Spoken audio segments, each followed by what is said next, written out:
T-minus 10, 9, 8, 7, 6, 5, 4, 3, 2, 1, 0, and liftoff.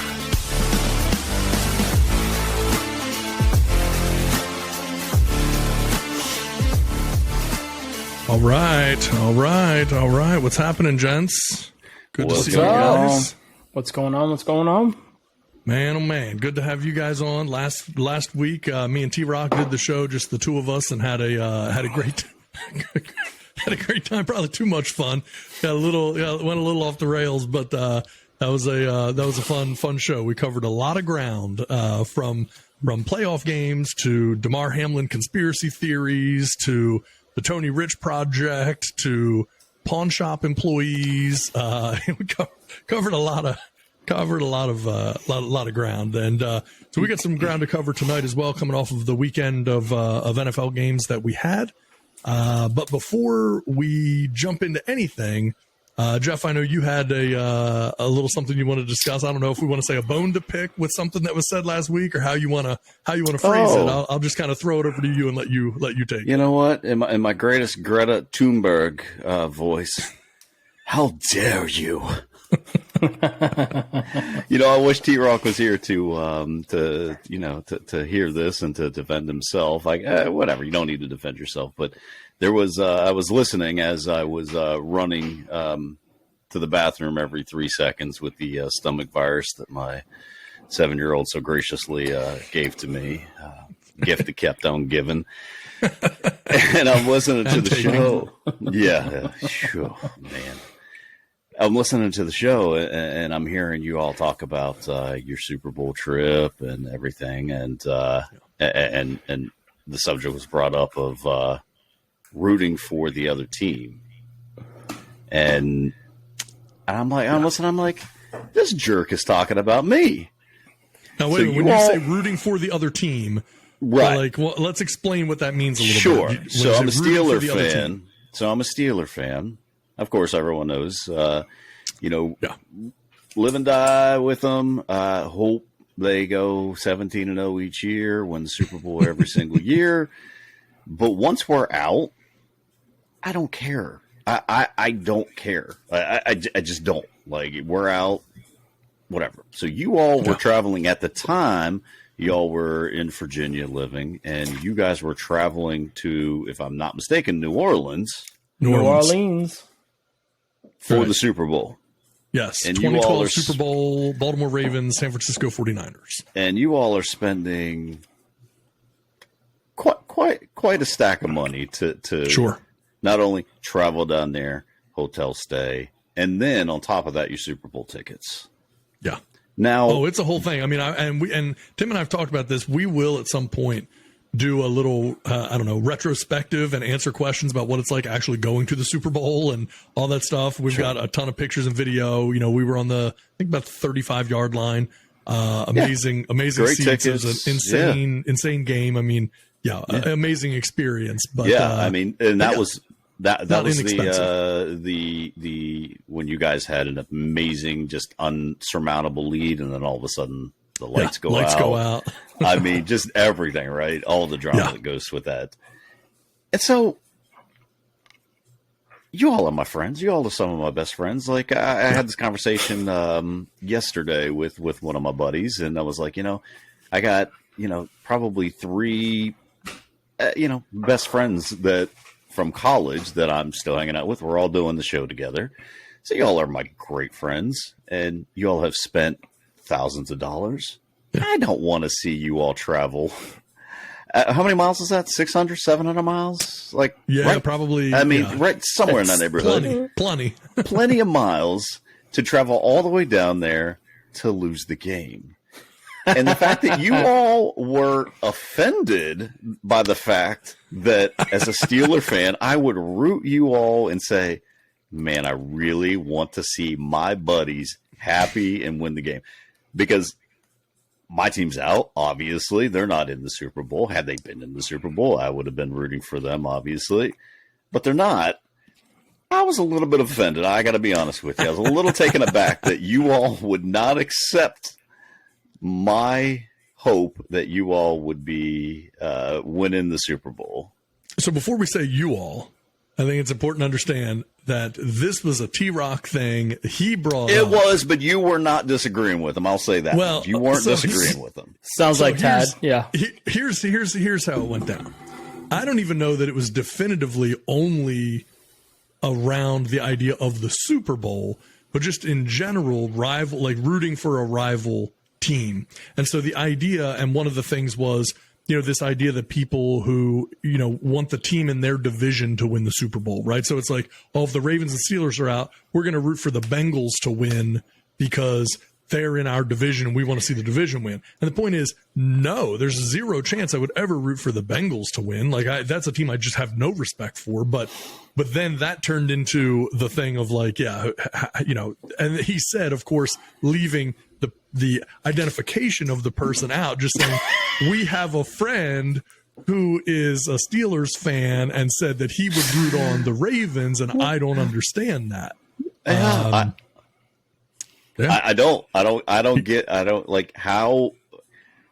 So you would not, if I am spending all that money, would you not root for? Would you not be like, hey man, I hope y'all win? Here's what I would say. I'd say maybe I would be, I'd be caught up in your happiness. Whatever the outcome is what the outcome is. So I would want you to have a great hotel stay. I would want you to have a safe trip all the way down. I would want you to enjoy your time in New Orleans. Get drunk, have fun, go to the bars, have a good time. But as far as the outcome of the game, I'm just, I want you to have a good time. If that means the Ravens win, which they did, then yeah, great. Good for you. But I don't know that I'd be Could like, you hey, really have a good time? And like, how pissed would you have been to spend all that money to go down there to see the Ravens lose? I couldn't imagine dropping that kind of cash to see my team lose in the biggest game ever. And 50% of the people do that. For those, I'm going to go ahead and put this in quotes. Yeah, I understand what you're saying, but them taking the trip, I would just want them, and I quote, have a good time, enjoy yourselves. You know what I mean? Like that's what I would say for you guys to go do. The outcome, I mean, it's funny. I know you guys were talking about how things are rigged and stuff like that, but how ironic in this game, the power goes out, and then all of a sudden, San Francisco just comes on this, major comeback, and the game's starting to get close. I'm not saying it's rigged. I'm not going to say that. I know that's a word that we've been passionately throwing around there. But for Tad and T-Rock's experience in the Super Bowl, like, to me, that would have made it just that much more better in having gone to the experience. And again, quotes, experiencing the Super Bowl. Yeah, I think to answer the question of would we, want you and your team to be successful, I think it would depend on who they're playing. But because I mean, there's like, if it's not an automatic that if my team doesn't make it, then whoever your team is my second favorite team. I mean, had you all not gone to the game, I probably would have been rooting for San Francisco. But the fact that you all were going there, spending your hard-earned money, yeah, I want y'all to win. I don't want you to come back miserable. I don't want you to come back and be like, man, we just dropped $10,000 and we lost. Well, it's funny because we talked about that at the time, when we were at the Super Bowl, about how, like, man, what must it feel like to go through all of this and have your team lose? Like, man, I mean, it's a process. And I can tell you, like I said, we will have more conversation about it. We don't spend, all night tonight talking about the Super Bowl and experiences with it. But I can tell you, it's a process. And, everything that goes into not only getting tickets and being at the Super Bowl, but all of the events going on around the Super Bowl, and just, when you're in the middle of everything and navigating that, and, getting into the stadium and going through all the metal detectors and just all of the different things you have to do because security's crazy. And it's like, man, to get there, you spent all the money, you put in all the effort, you took the time, you get there and you're watching the game. And the Super Bowl is a really interesting dynamic because it is nowhere near as loud and crazy and everything as you would think that it is, because half of the people there are rooting against your team, So it would be the smallest crowd your team has ever had that they're playing in front of, because if there's 70,000 people there, half of them are rooting against you. And so it really kind of, the energy and everything in the game is nowhere near the same as it is like a home playoff game or even a wild card game. Totally different. I've been to playoff games, wild card games, everything. And way more exciting because, again, it's all your fans versus only half of the people. Yeah. Well, see, what I'll say to that, though, is that we've heard so much that the Super Bowl has gone so corporate that the tickets that are given out or the tickets that are being bought end up just going to more corporate, suppliers and people that are ending up at the game may not even be fans of either team. You know what I mean? So sometimes that's why I think the crowd noise gets taken out of that, because it's such a corporate thing that people do now. Therefore, where your fans end up paying an arm and a leg to find tickets in the nosebleed, to be there, and then maybe you just can't hear them so much in the game. Did you all see the Darren Ravel tweet where he tweeted a view of the stadium, and it was I don't even know, might have been like club level, and he was like, for this view for the Super Bowl, it's going to cost. It was like $6,600 or something like that. Yeah, I think the cheapest seats I've seen are over $4,800. Yeah, I mean, that's insane. Man, that's a whole other conversation. Would you go if you had the chance, knowing that your team could lose? Oh man, that's just so much money. I'll say this, T-Rock and I have talked about this. I don't foresee a time where the Ravens would go to the Super Bowl that I would not go. I think I would go to every Super Bowl. Every single one. Yeah. Unless I just straight up could not make it happen. Right. But the plan, we almost went to the game in 2000. Again, a story for a different day. Oh, yeah, that was we in almost Tampa, went right? To, that was that's correct. Tampa at the time. Yeah. And we came super close. Some crazy timing with it's too long a story to get into right now, but we had a member of the Baltimore Orioles who was going to be getting us into the game, and then the night before, his wife goes into labor unexpectedly. I remember all that. Yeah, so it's a whole thing. But we were still in college at that point. Yeah, and man, we were super pumped, and everything was lining up perfect. And then at the last minute, turns out we're not going to go to the Super Bowl. So we would have gone to both and been 2 for 2. But the one that we went to was still an insane experience. So, but it does lead me into something that, I read about, and it kind of ties in perfectly with this, was a lot of people have been upset that Cowboys player Micah Parsons congratulated Eagles player Lane Johnson after their game and wished him the best of luck and said, hey, go win the Super Bowl. And a lot of people are upset that anyone from the Cowboys would ever be congratulating the Eagles on the idea of, going out and winning and then hoping that they're going to win the Super Bowl. And it kind of brought up that same idea of like, I don't think professional athletes care nearly as much about the idea of rivalries between teams as the fans do. That is such a fan built up thing. Oh, yeah. The players, man, it's like, I work at this company, I work at this company. How much do I care necessarily on which company? They just don't see it the same way. Yep. Certain teams, I'm sure you don't like, certain players you don't like, and it's a bigger deal because of it, right? We still know, but some of that is just because it's hyped up so much in the media. When the Ravens and Steelers play, there's a lot more attention.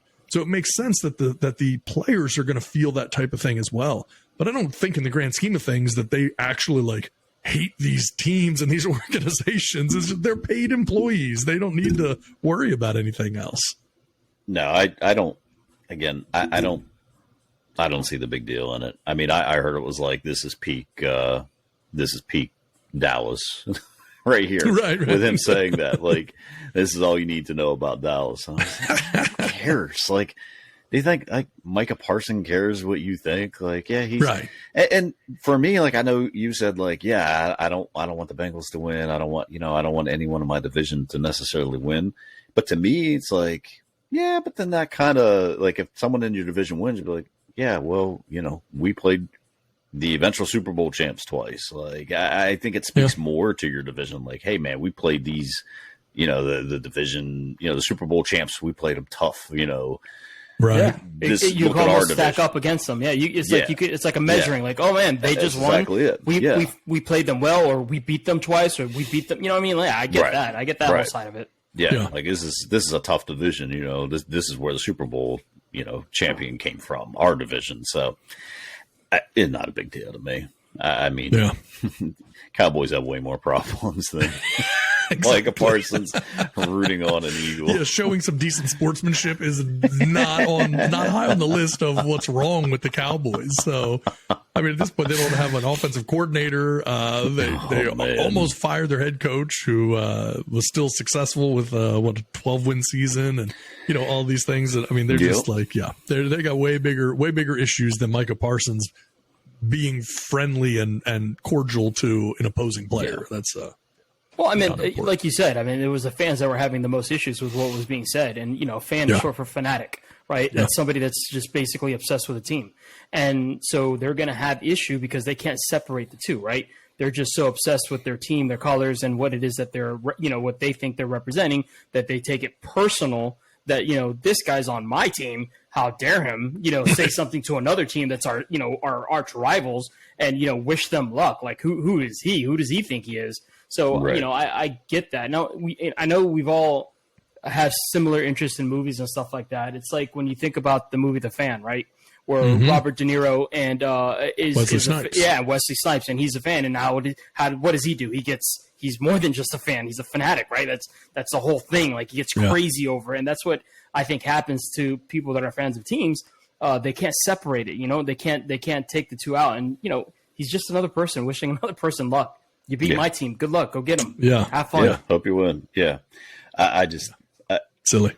I used to be that type of a person. Like, literally, like, if the Steelers lost, it would ruin my Monday. Like, my entire day was done. Like, I would go to work just ticked off and like, don't talk to me. I don't want to. And then I was like, wait a second. They're not sending me paychecks if they win. Yeah. They're not sending me paychecks if they lose. Why do I care so much? So I'm trying, and it's tough. I mean, I'll admit it's tough to ever root for anyone on the Bengals, or anyone on the Ravens or the Browns. But like, I'm trying to be a fan of football at this point, and like recognizing good players. Like, man, that dude is so good. Like Jamar Chase, dang, is he so good? Like Joe Burrow. Not so much this last game, which we'll get into, but dang, is he good? So I don't know, but I digress. Wish let's talk a little bit about himself, this. But he's not, so. He hopefully maybe will be next week. We'll see how that goes, but might be able to have a full cage match next week and determine just through sheer bloodlust who wins. But moving on from that, I want to review a little bit about the games from this weekend in the NFL. That's right.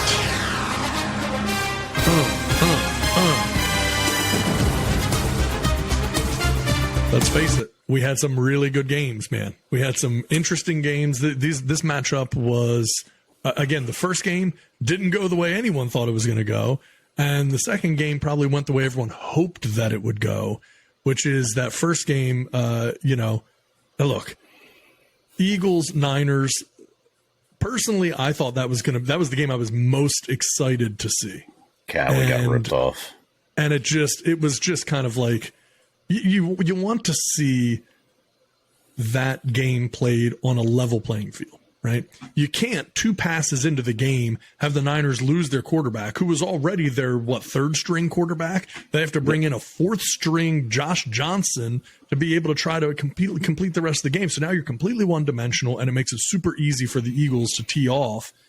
And I think it was frustrating. And then as it pertains to poor Brock Purdy, who comes out there, he's done so much and comes out and right away gets injured, and now he's having surgery, and we just have to hope for the best for young Brock Purdy. He's got to bounce back from a significant injury, and that's going to be a story in the offseason for the Niners and for him as well. I mean, what's going to play out like that? So I think this game unfortunately ended up being disappointing, but you guys have any thoughts on what you saw? Yeah, I mean, look, going into it, we were all pumped. We were all thinking that, all right, we're going to have something here to play with. Purdy had, been blowing our minds with the things that he's been able to do on the field. So just looking at it, yeah, we thought, man, this one's going to be just a fight, a fight from the word go.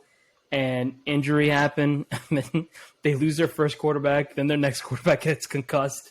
And I mean, what do you do, right? Like, if you're a Niners fan, I think their next option was putting McCaffrey back there and letting him run the Wildcat as your fifth string quarterback was going to be your next option. So I guess in the end, it was very disappointing. I'm with you, Tad. Give me both of ththese teams healthy roster. I think that would be a show. That would be something that we'd all would pay money to see because the Niners, they played well. They just, a quarterback away. How many times have we said stuff like that, for them? A quarterback away from them. One team, for that one team. It's crazy that one team can never, ever, ever maintain a healthy quarterback. It's the one role on their team that they can't seem to figure out and keep healthy. It's shocking. So, is that the curse of having a Joe Montana and a Steve Young for as long as you did, and then all of a sudden, like, people don't understand Jim the value? Miller. Sure. You just don't understand the true value of what a quarterback is capable of doing for your franchise. No, it's crazy. We were ripped off, man. That's all it was. It was just a complete and total rip off. And hats off to that San Fran D because they hung in there for as long as they could. Yeah. And they were just throwing everything at him, at Hurts and that whole thing. I just, man. I mean, it's a shame that, we were like, oh man, we got ripped off because a third string quarterback got hurt, Yes, but that's the way Purdy was playing is, as a number one, and now, they're talking 6 months minimum. When I saw the hit, what I text you guys, I said, Tommy John surgery. I said, Tommy John, and they're trying to avoid it, but if they can't, that's a year. No way. Now I'm already seeing things come out. It's funny how you don't hear anything about Trey Lance. Now all of a sudden I'm hearing Trey Lance is going to be ready by minicamp. He's going to be ready. He's on track to come back from that ankle. It's like, here we go again. It's just never ending. And that's what I texted. San Fran, always a quarterback away. Here's one thing I will say, and this should change, and I'm hoping this changes in the offseason at the owners' meetings. There has to be a roster exemption for a third quarterback. I mean, they do this in hockey, right? So you have your two goalies, and then you've got the third one who literally just sets up in the stands, gets paid, eats popcorn or whatever. Chances of you needing that is slim to very none, but it has happened in occasions where you need the third goalie to come in and play, right? Suit up. I'm not saying this would have made any difference at all, but legit, Purdy couldn't throw the ball more than 1 yard past the line of scrimmage. Not even. He was throwing it to the line of scrimmage on trying to. Yeah, I mean, he himself said that like when he went in, he could not feel his hand. He could not throw the ball more than 5 or 10 yards. That's why they were just doing screen passes that were practically shovel passes because the guy just physically cannot do anything with that arm. Once you have a ripped up tendon in your arm, in your elbow, it makes it pretty hard to throw a football. To anything. So there needs to be an exemption, a roster exemption to have that through. Because you can't have this. This is your championship game. Yeah. You're down 21 points, and all you can do is hand the ball off because your backup quarterback is now injured and out, and your starting quarterback can't throw the ball because he can't feel his hand. Have that roster exemption. Let them have the third quarterback. Don't let it be a spot that gets taken up. And I get those spots are valuable, and the chances of this happening are always slim, but it's never zero, right? I mean, and I'm not saying if you get down to your fifth string quarterback, chances of them winning are very, pretty very low, right? I mean, pretty slim. But still, at least he could theoretically throw the ball 10 yards down the field, right? Give us some semblance of an offense, you know, where the Eagles couldn't stack the box, with literally everybody because they knew they couldn't throw the ball. So I'm hoping in the offseason they look at that and they change that to where they will give a roster exemption for that third string quarterback. Did you all see though Garoppolo on the bench laughing and stuff? Yeah, lots been and saying, made of "Oh, that. wish I had a helmet." Like, give me a helmet to get in the game, right? Like, very weird, very weird. Because I always looked at him as like, yeah, this guy looks like he can lead a team, and boy, it wasn't a good look. I mean, who knows what was said and everything, but it definitely wasn't a good look for him. Yeah, it was definitely interesting that he would kind of go about it that way. I mean, again, what in that moment, I guess maybe at a certain point you just kind of throw your hands up and say, "Look, man, what are we supposed to do?" Like, and I'm sitting here, I feel like the jerk because I can't go in, I can't play. I wish I could. I don't know what to do. Like, it's just frustrating. I mean, I can't imagine the guy wants to lose. I don't think he's going to take that very easily. So it's tough, but. And I'll tell you this, though.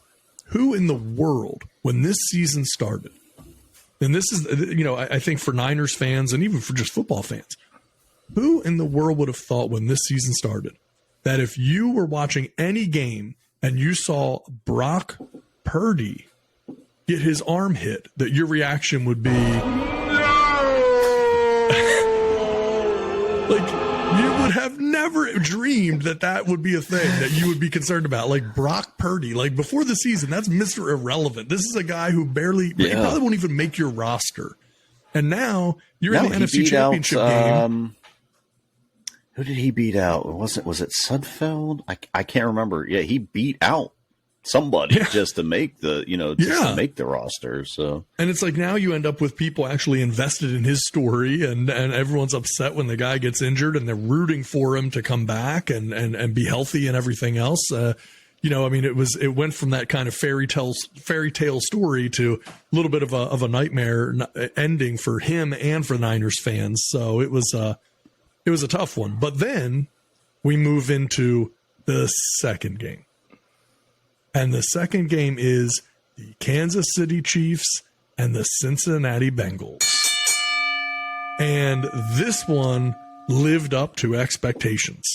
This was a battle royale of epic proportions, because the truth of the matter is, watching that game, I picked the Chiefs to win. But it was like a minuscule percentage because they were so beat up. And then when you saw them losing player after player throughout the game, it was kind of like, man, how long can they continue to hang with a very healthy Bengals team that has all their weapons and all the ability in the world? How long can they do this and keep going? Can you really make it through another quarter and a half? Halfway through the third quarter, you just started to feel like, man, they might be kind of out on their feet, and they just continue hanging there, and it's just because of one man. It's daggone Patrick Mahomes, man. I mean, this guy is just on another level playing this quarterback position. And so anyway, thoughts on that game. What did you guys see? What did you think about the Bengals and Chiefs? Well, I'll say that briefly, going into this game, if we thought a defense was going to play better than another, I think we all unanimously would have said the Bengals defense is what's gonna make the difference of this ballgame. And I think the KC defense, they took that to heart. You know what I mean? Like, they knew what it is that they had to do for the game, and they played great. They kept everybody in check. You know what I mean? So yeah, I mean, if there was anything I can take away from it, you're right. KC just kept on losing people, but the KC's defense they just stepped up, and they did what they had to do for the game to look. It was an ugly outcome, 23-20. And how did it happen? The Bengals defense made a dumb play at the end of the game. You know what I mean? There's the one player, one individual made a mistake that turned into giving KC an opportunity to win it. And that was the difference. And again, going into it, there's no way I would have thought that Kansas City Chiefs defense would have been what helped them. Yeah, essentially to win the game. For sure. I shame on the Bengals for not winning that game. Oh, yeah. I mean, seriously, they couldn't have had it better set up for you to win. Exactly. I mean, and I put some of that at Burrow. I jokingly said, is it too early or is it a hot take to say that Burrow may be the best quarterback in the NFL? You did say that. And he was playing like it, right? I mean, and then you start to think like, well, what if Patrick Mahomes had T. Higgins? And what if Patrick Mahomes had at Jamar Chase. Yes. I mean, he's having 6,000 yards and 70 touchdowns. Like, you know what I mean? So Mahomes ends up making passes to 10 different receivers that game. Sick. 10 different people. I don't even know they had 10 different players that they could throw the ball to, you know, without without, you know, a tackle, right, a tackle being eligible or something. So now here's the thing we'll get into, and I kind of threw this at you guys. I wanted to ask you your questions on this. So I went back and watched the, I don't know, like last 9-10 minutes of that game, right? So Bengals get the ball back with 2:36 left. It was a punt. They get it. It was pretty deep, right? So they get into a 3rd and 16 with an intentional grounding. They managed to convert that, right? So they convert the 3rd and 16, which, you know, that was a big one because I believe that was to Hayden Hurst, if I'm not mistaken. I believe that was you're right on the lower sideline. Yeah. Yeah. Triple H. So at that point, there's 56 seconds left in the game. They end up getting into a 3rd and 8 after that, and they believe he ends up getting sacked, right, to make it a 3rd and 8. So now at that point, they're at there's 39 seconds left, and they're at their 35. So theoretically, from what I remember in that game, who's the kicker that does the Miami kicker, Dolphins kicker, who is doing the commentary during the game? Commentary for the game. For the game. Oh man, you got me there. Jay Feely. Was it Feely? Not Feely. Jay Feely. With Feely? There is Jay Feely. Right. I thought he was a quarterback. Yeah. He's a kicker? Isn't that Jay? That's AJ Fiedler. AJ Feely, Jay Fiedler. Yeah. I'm pretty sure it was Jay Feely, right? So the kicker, he was like doing the commentating saying, hey, but they were saying that during the warm-ups, they hadn't been kicking much past the 35-yard line, that whole entire warm-up, right?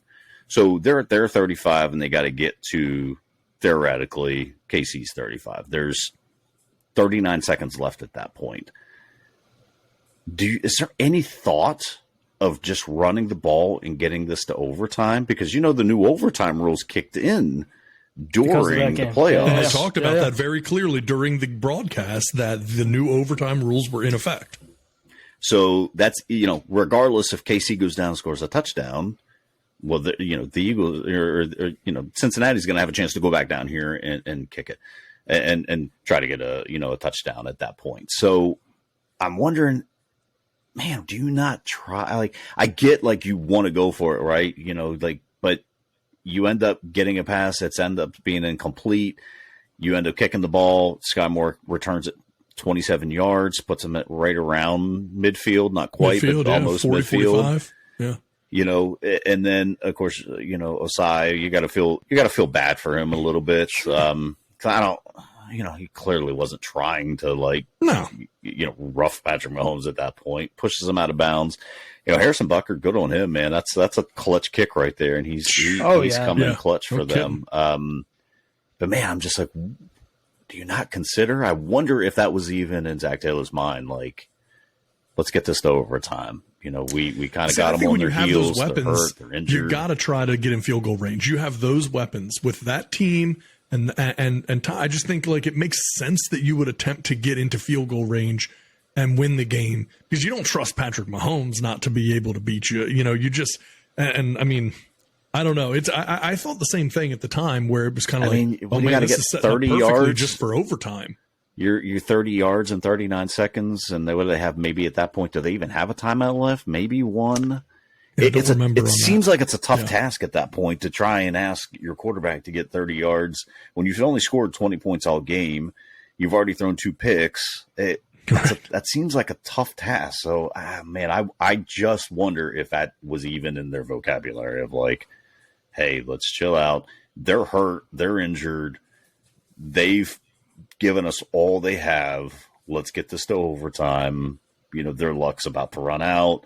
You know, yeah, of course they got Patrick Mahomes, but they don't have any receivers at this point, you know. Scantling, Valdez Scantling, injured, everybody's right. out. Valdez Scantling is your number one at that point, and he played awesome. I mean, he really did. But you know, at that point, you know, you got your Mike Hilton, you've got all those DBs. You know, you've got that defense of Cincinnati's.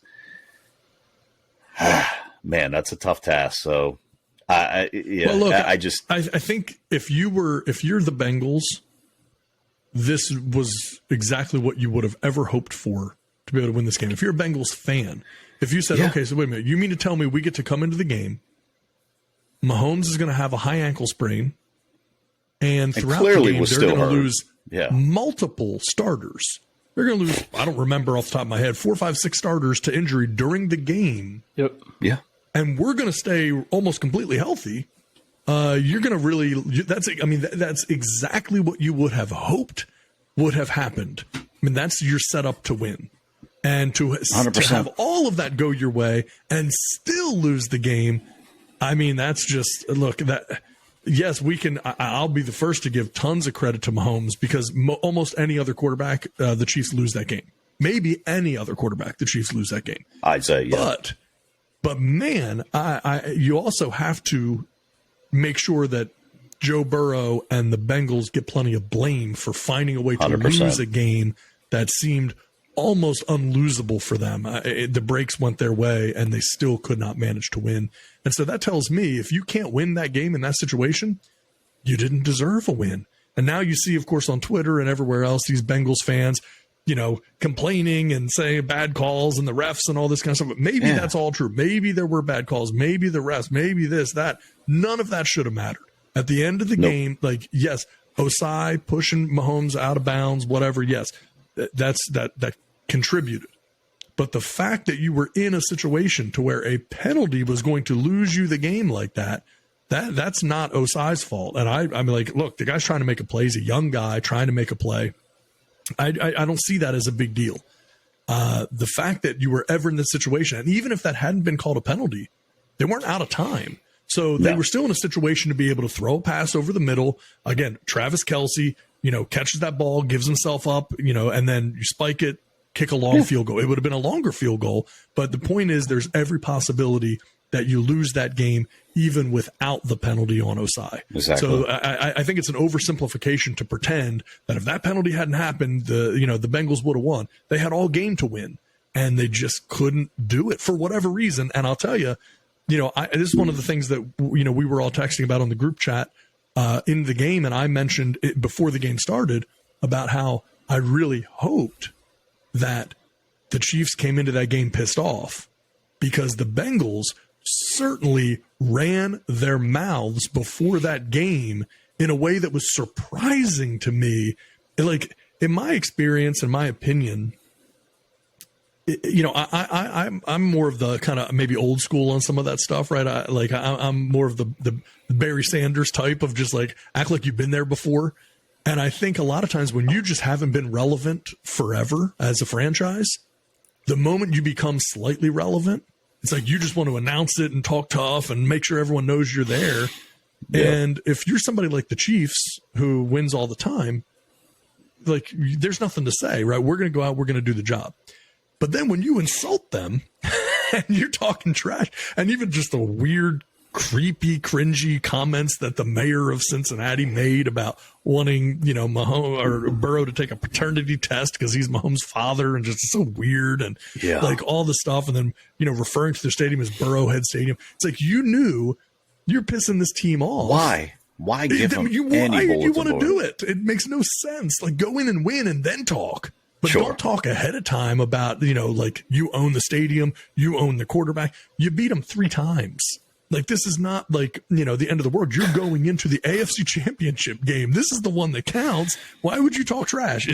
Insulting them makes no sense. And for the people that think, oh, well, that doesn't really matter in the game, they made it very clear after the game it did matter. Sure did. The players across the board, everyone talked about it. Jabroni. Yep. Is that you Kelsey? heard. Yeah, Travis Kelce, Chris Jones talking about like, hey, you don't come in here and disrespect Arrowhead. And, like all of these, everybody had those things. I mean, Mahomes has come out and just said, yeah, man, even the mayor was attacking me. Like, I don't understand.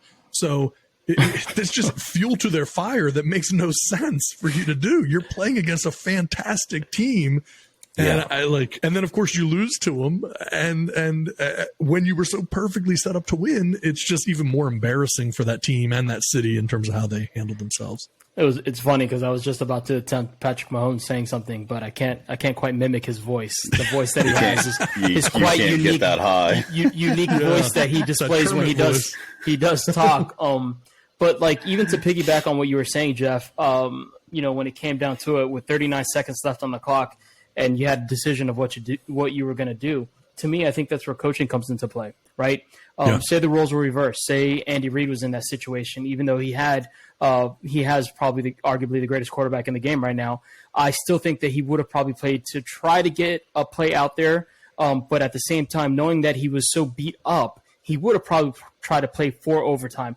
Where this new thinking of these coaches whom are starting to lose their jobs in the young minds with these young guns out there, like Kingsbury and stuff like that. This new school of thought of going for it, being aggressive, where this kind of bit them in the ass, right?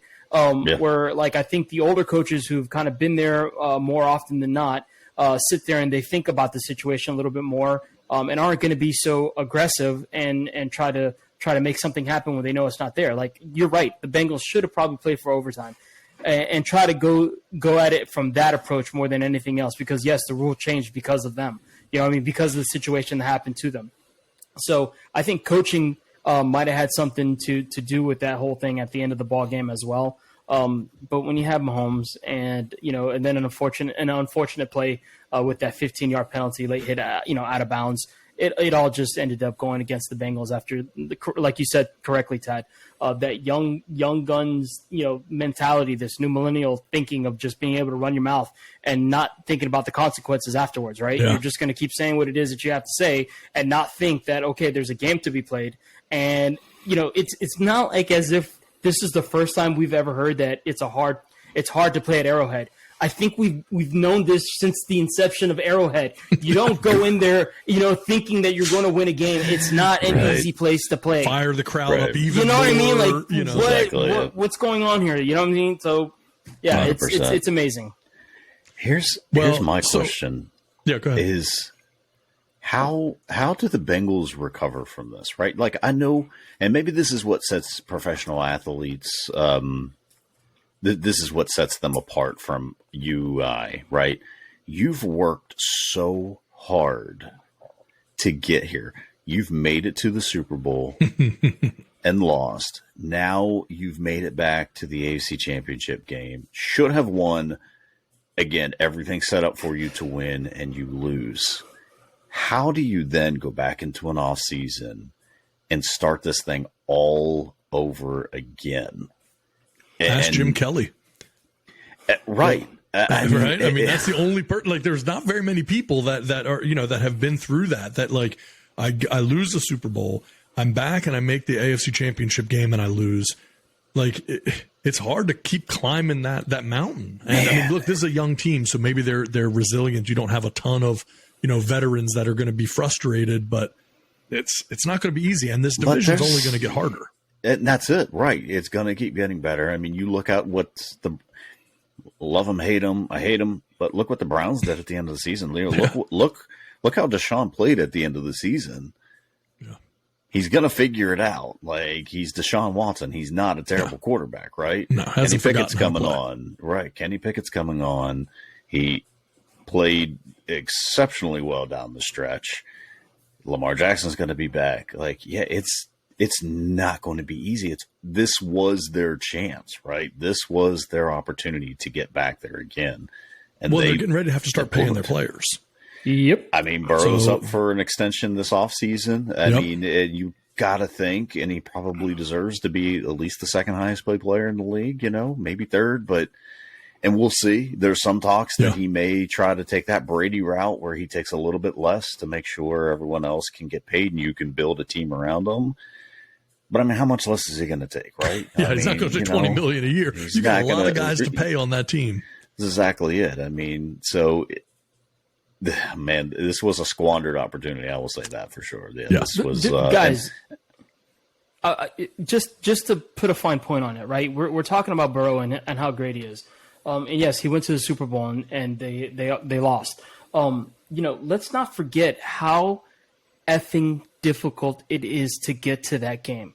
Think about this. Rodgers who we argue is probably one of the greatest people out there, one time. Yeah, he won it. You know, think about Dan Marino. One time, and he lost. Did he ever get there again? No, man. It's not easy to get to that game. And the fact that people, like, you know, want to just be like, oh, well, we'll get him next year. Like, it doesn't work like that, man. No. Free agency, injuries, just you know, just all these things that go into it. Like, you got to think about all the greats that have been there. Only Joe Flacco. Like, let's go down the list of great quarterbacks that have been there one time. And yes, he ended up winning it. But come on, guys. Let's be serious here. People go to the show and they never get to go back to it because it's not easy in the NFL to make that happen. And that's why you take advantage when you get it. Again, you would have given me these odds. I would have taken Bengals double digits. If you would have told me everything that you told me was going to happen this game, I would say, yeah, Bengals cakewalk through this one, right? Yeah. What a missed opportunity. So I'm curious how they rebound from this. Well, look, I got a question here that kind of this opens to the door to a question I was kind of curious to get your take on. We're talking a little bit about young guns, young quarterbacks, you know, this stuff. And so it kind of got me thinking about other quarterbacks and again, what it takes to be able to get to the Super Bowl. So I wanted to throw out some names here and get you guys' kind of take on who you think is the most likely to get to this Super Bowl first. I don't care about winning it or not, but just getting there, right? So I've got 4 young quarterbacks I'm going to throw out there, and I want you guys to kind of tell me what you think as far as who is the most likely of these quarterbacks to get to a Super Bowl first. We're going to say Trevor Lawrence. What? Go ahead. I was just going to ask, in their entirety of their career, whether they stay with the same organization, or you're saying with the organization that they're with at this moment, will they get to the Super? Will they ever get to the exactly what I said? Saying exactly what I said. Who gets to the Super Bowl first? Of these players, who gets to the Super Bowl first? Trevor Lawrence, Justin Fields, Tua, Justin Herbert. We don't know what's going to happen in their careers. We don't know like where or when or anything else, but just knowing what we know as we sit here right now, of those 4, who do we think gets to a Super Bowl first? It's not an easy question. It seems easy on the surface, but when you start digging into it, it's not as simple. I mean, because you have to think these 4 quarterbacks, maybe not Tua, depending on his health, are probably going to be long-term with the same team, right? I mean, we don't see Trevor going anywhere. Justin's not going anywhere. Either Justin's going anywhere. Tua might be the only one that would go somewhere else. And then you think, all right, so now you've got Lawrence, Justin Herbert, and Tua are now all in the AFC. Who are they going to have to get past? Well, we just talked about them. Joe Burrow. Yep. You're going to have to get past Josh Allen, Patrick Mahomes. That's not to mention Lamar or Kenny Pickett, depending on what they do. I mean, plus all the upcoming players that are coming through. Right. And then you have Justin Fields, who plays for the Bears. Yeah. Who apparently just refused to give this guy any type of receiver. I'm a Justin Fields fan. I'll say this much. I like the kid's game. I mean, I think you just have to give him receivers. And they went out and they got Chase Claypool. Thank you very much for giving us the 32nd pick in the NFL draft. For like 20 Chase Claypool. And Chase Claypool was probably not it. And now you're going to have to figure out what you're going to pay him because now you can't let him go.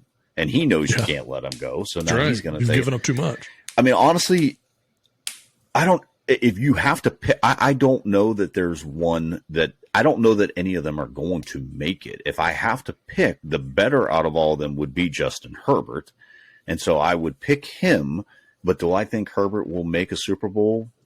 I think maybe he could get one in his career. But I and that would probably everything going the correct way. And that would require the Chargers to not charger themselves as they tend to do every single year. So I would go Herbert just because he's the better out of all 4 of them. It's I think it's funny how you broke it down early on, Jeff, by saying like, who is it that they have to go up against, right? So if I were to go ahead and just on that alone, right, I think, Justin Fields would have the best chance because who in the NFC is he really is his competition when it all boils down. So obviously Jalen Hurts, right? Because he's going to the Super Bowl. Dak Prescott, if we think about it, like if the Cowboys can't get out of their own freaking way, that guy's never going to end up going to a Super Bowl, right? But then you have aging stars like Brett Favre, jeez, Aaron Rodgers, right?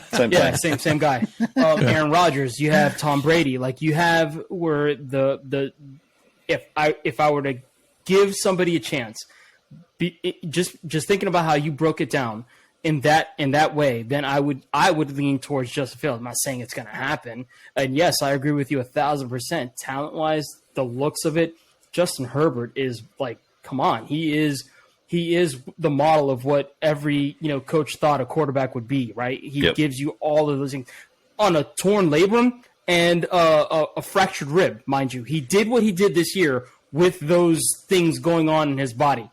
Okay, let's be honest, that's unbelievable. So I'm only saying strictly because of the division that they're in. I would think that Justin Fields would have the best chance. But he needs a lot of help. No way Tua. Herbert, there's just too much going up against him. And is that franchise going to be able to do, will the Chargers do everything they need to do to get them to where they need to be? That's I look at everything, and I just say, I think Justin Fields is the guy that would do it. Well, it's interesting. I struggle with this, of course, but I actually think I might go Trevor Lawrence here. And the rationale for this is if we look at the team that is now around him and only primed to get better when Calvin Ridley comes back, and we look at the coach, so he has the best coach. He has arguably, other than Tua having Tyreek, he has probably the best receiving core overall, and a solid run game. So Tyreek and Jalen Waddle. Well, true, but they also play in an incredibly weak division.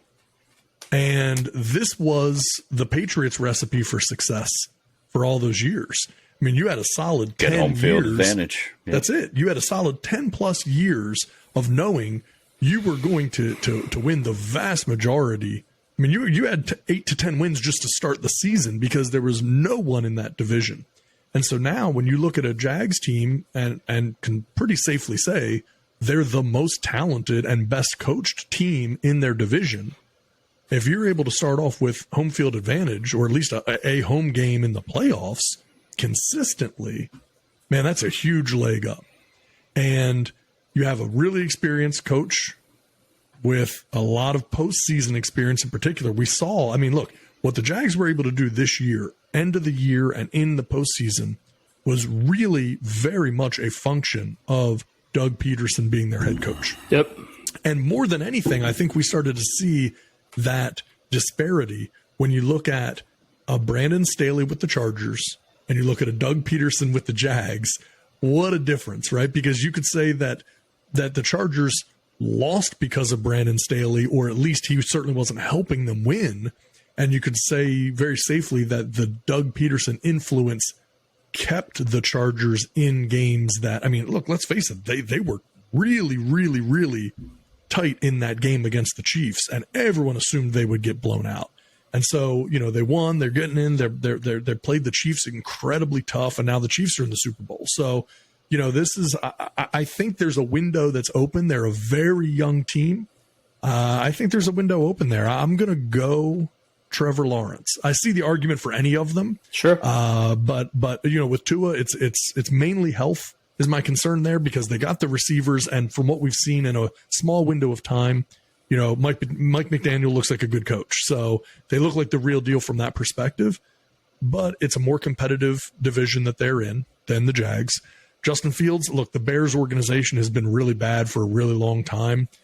It has nothing to do with him as a quarterback. I think he can evolve, but there's just so much help needed there, and they have not shown that capacity. But they've got a ton of cap space, so they can make the moves.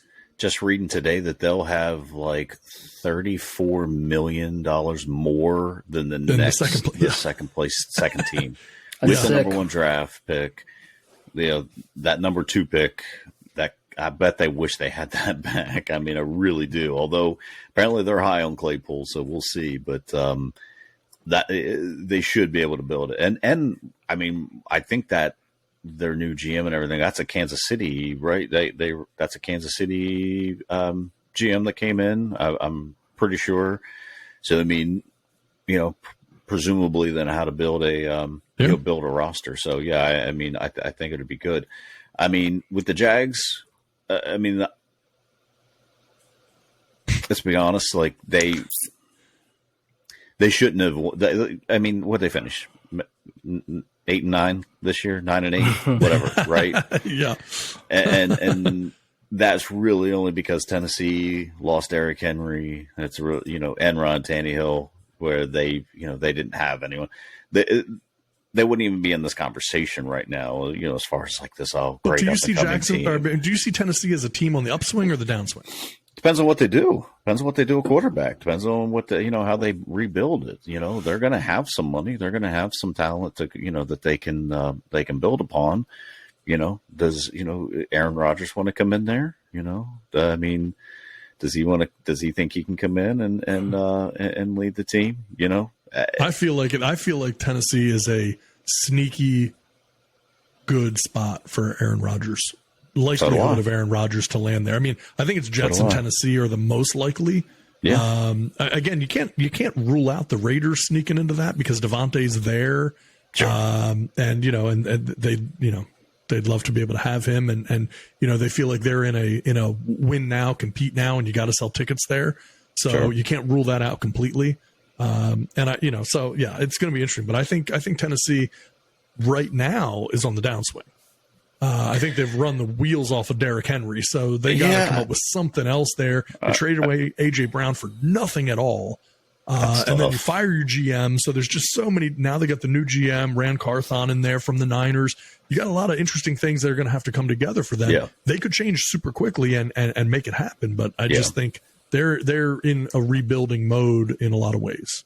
I don't think they're going to go into it that way. I think they will go into it, trying to go all in at least this year and see what happens, of course. But I think the Jags are going to be good. Like I said, I mean, you can't deny what they're doing, right? I mean, it's just, did we get on the hype train a little too much just because they, won a really, really, really terrible division this year? Well, someone had to win it, of course, but and then they played a Chargers team who charger themselves out of every major game that they're in. So we'll see. Well, it's a good question. I'll give you a little stat on Tennessee, and I think it's pretty interesting. Their offense. In fact, I'll give you this, the whole division, okay? Points, 4, right? The offensive points scored. Texans were the worst with 289 points. Colts tied with them, 289 points. Titans, 298 points. Very close. Jacksonville, 404 points. They scored 102 more points than 106 more points than the second place team in that division. I mean, so if you're scoring 100 more points, that's pretty daggone good. Now they did go 9-8, and when you look at their points against, I mean, honestly, like you start to wonder how Jacksonville only managed to win 9 games, because they had 350 scored against them. The Titans had 359. The Colts had 427. The Texans had 420. So Jacksonville had 106 more points that they scored than any other team in their division, and they allowed the fewest points in their division. And they were pretty equal on home and away. They were 5-3 at home, 4-5 on the road. They won 5 straight to end the season. So they started to get some things figured out. So, I mean, if you look at it from a statistical perspective, just throw the record aside, and Jacksonville starts to look like a surprisingly good, team that you may not have necessarily thought of in that way because of record. Well, I mean, some people just have biases against them. Just saying, if you want to crown their butts, crown their butts. That's all I'm saying. I mean, let's be honest. They did play, again, injured Tennessee team. They played the Houston Texans twice. They played the Colts twice. So again, someone has to win the division. They won it. Congratulations. But they really went all in on this year. I mean, so we'll see kind of what next year holds, their cap space, because, I mean, they really went out, probably overpaid for Zay Jones, probably overpaid for Christian Kirk. They paid a ton for, an offensive tackle and Brandon Sheriff. They spent a crap ton of money, so yeah, they should have. And they got a fantastic coach, so I'm not going to put anything against them, but we'll just hold off and see. I mean, I guess the question goes back to, can anyone get through the four major quarterbacks in the AFC to get to that first Super Bowl? So it's going to be close. And that's the right, that's going to be the way they do it, is by getting home field advantage, beating up on their division, making sure they can get home games and the playoffs. Got to get those. Yeah. I mean, I'll tell you, so looking at them, it's kind of interesting, right? So if you look at the Jags, we talked about, they scored 404, they let up 350 points. If you look at who's closest to that, weirdly enough, they stack up extremely well to one Cincinnati Bengals. Give you an idea. Jags scored 404. The Bengals scored 418. The Jags allowed 350. The Bengals allowed 322. The difference was Bengals won their home games. They went 6-1 at home. Jags 5-3 at home. And the Bengals were 6-3 on the road. Jags were 4-5 on the road. Bengals ended the season winning 8 straight. Jags ended the season winning 5 straight. So, I mean, again, now against different quality opponents, right? There's no taking away from that. But I do think it's going to be interesting to see just, okay, how does Jacksonville continue to carry that forward? Because they got a lot of momentum. Got a lot of young players right now that are starting to get that first taste of winning. They have a low enough cap right now that they could, continue to stack things up. And that Calvin Ridley deal, that could be a steal for them. That's a factor. And we'll see how they, now they're not going to be, they won the division, so now teams are going to be gunning for them. They can't take them lightly.